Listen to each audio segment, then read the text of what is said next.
Na semana passada, vimos que todos pecamos. Isso quer dizer, transgredimos a lei de Deus, fomos desobedientes e, como consequência, ficamos sujeitos à morte eterna, à extinção, o afastamento de Deus. Alguns versos bíblicos demonstram essas verdades. 1 João 3,4: Todo aquele que peca transgride a lei de Deus, porque o pecado é a transgressão da lei. Portanto, quando transgredimos a lei, pecamos. Romanos 3,23 diz assim: todos pecaram e carecem da glória de Deus. Não há ninguém nesse mundo que não peque, irmãos, que não pecou, que não peque. E nós, por conta disso, carecemos da glória de Deus. Romanos 6,23 diz: o salário do pecado é a morte. Portanto, a paga natural do pecado, a paga natural do afastamento de Deus, o doador da vida, é a morte. Nessas condições, então, estamos em uma situação irreparável. Como sermos justificados diante de Deus? Como reparar esse afastamento mortal? Qual foi a atitude do Senhor Deus diante da realidade do pecado e a natural condenação dos seres humanos, o destino dos pecadores?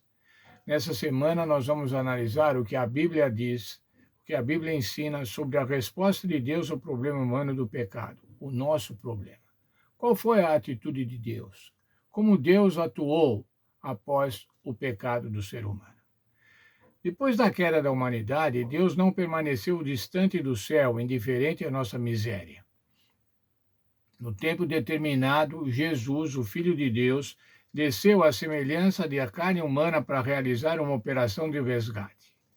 Deus, na pessoa do seu Filho, morreu pelos nossos pecados. Veja, irmãos, Deus Filho veio a esse mundo oferecer-se em sacrifício para a redenção dos nossos pecados.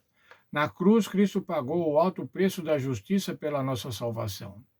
Desde então, o Senhor Jesus tem intercedido no céu por nós para assegurar nosso lugar com Ele em seu reino. E agora, no tempo do fim, Cristo nos suplica por meio do seu Espírito, por meio do Espírito Santo, que mudemos nossos caminhos pecaminosos que conduzem à morte e aceitemos, em vez disso, o seu dom da vida eterna. O Espírito Santo nos move para o arrependimento. A única solução para o problema do pecado é ouvir o chamado de Deus ao arrependimento. Não existe outro modo de salvação. Não existe outro modo para restaurarmos o relacionamento que Deus sempre quis ter com seus filhos. A única solução do problema do pecado é ouvir o chamado de Deus ao arrependimento. Nessa semana aprenderemos que, como pecadores, estamos em condição de perdição, separados de Cristo, e, portanto, andamos em trevas, conforme João 1,6. Agora aprenderemos como sair das trevas para a maravilhosa luz. 1 João 1,7. Sem a misericórdia de Deus em Cristo Jesus, nosso pecado é imperdoável e somos escravos do pecado e da morte. Vamos explorar nessa semana como permanecer vivos em Cristo, maravilhados com o incrível dom da graça de Deus, vivos pela graça do Senhor Jesus. Nós que estamos mortos nos pecados, vamos agora estar vivos pela graça no Senhor Jesus. Sem Ele estaríamos como Adão e Eva na queda, envergonhados da nossa nudez.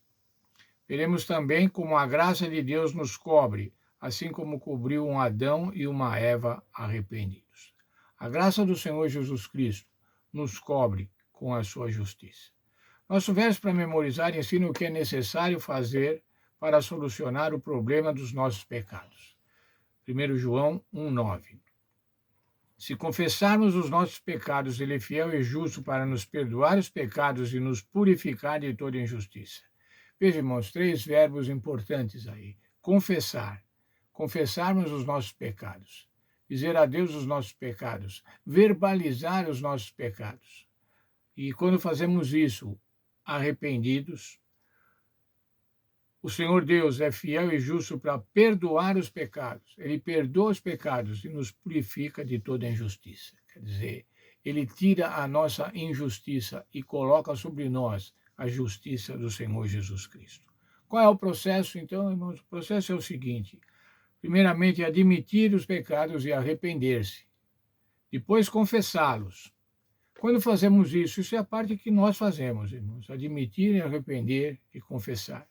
Agora, então, o Senhor Deus nos dá o perdão. Ele nos justifica, ele nos restaura. Esse é o plano de restauração. Esse é o plano de resgate da humanidade. Sim, nós pecamos, mas graças à cruz e o plano da salvação, o perdão está sempre disponível ao pecador sincero que confessa e se arrepende. Cada pecador, cada um de nós que confessa e se arrepende, tem o seu pecado perdoado pelo sangue do Senhor Jesus Cristo. Temos um grande problema. O grande problema são os nossos pecados. Mas o Senhor Deus tem uma grande solução. Qual é a grande solução? Qual é a maior, a mais maravilhosa solução?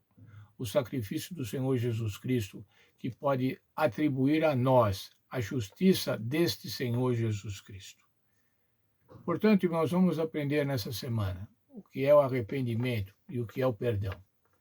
Como o arrependimento e perdão são fundamentais no plano da salvação. Foram definidos por Deus para implementar o plano da salvação, para nos tirar da morte e levar para a vida. Vamos orar. Senhor nosso Pai, muito obrigado pela vida, pela saúde e por mais uma semana de estudos da Tua Palavra que vamos ter, quando vamos aprender sobre o arrependimento e sobre o perdão. Que tenhamos a convicção de que devemos nos arrepender, devemos confessar os nossos pecados e, ao fazer isso, ter a certeza absoluta que o Senhor perdoa e restaura. Isso só é feito por conta do sacrifício do Senhor Jesus Cristo.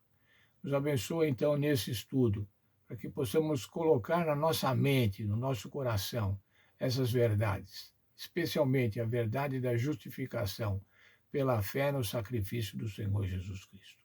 Nos abençoa nesta semana, perdoa os nossos pecados, cuida das nossas famílias, das nossas atividades. É o que peço para mim e para cada um daqueles que vão ouvir e ver esse vídeo. Em nome do Senhor Jesus. Amém. Então, irmãos, que Deus nos abençoe bastante nesta semana. Vamos estudar com afinco, vamos estudar com prazer essa belíssima lição. Essa belíssima lição, quando vamos ver o que Deus faz para nos restaurar e colocarmos-nos junto dele. Portanto, Deus abençoe cada um de nós. Sejam felizes nesta semana.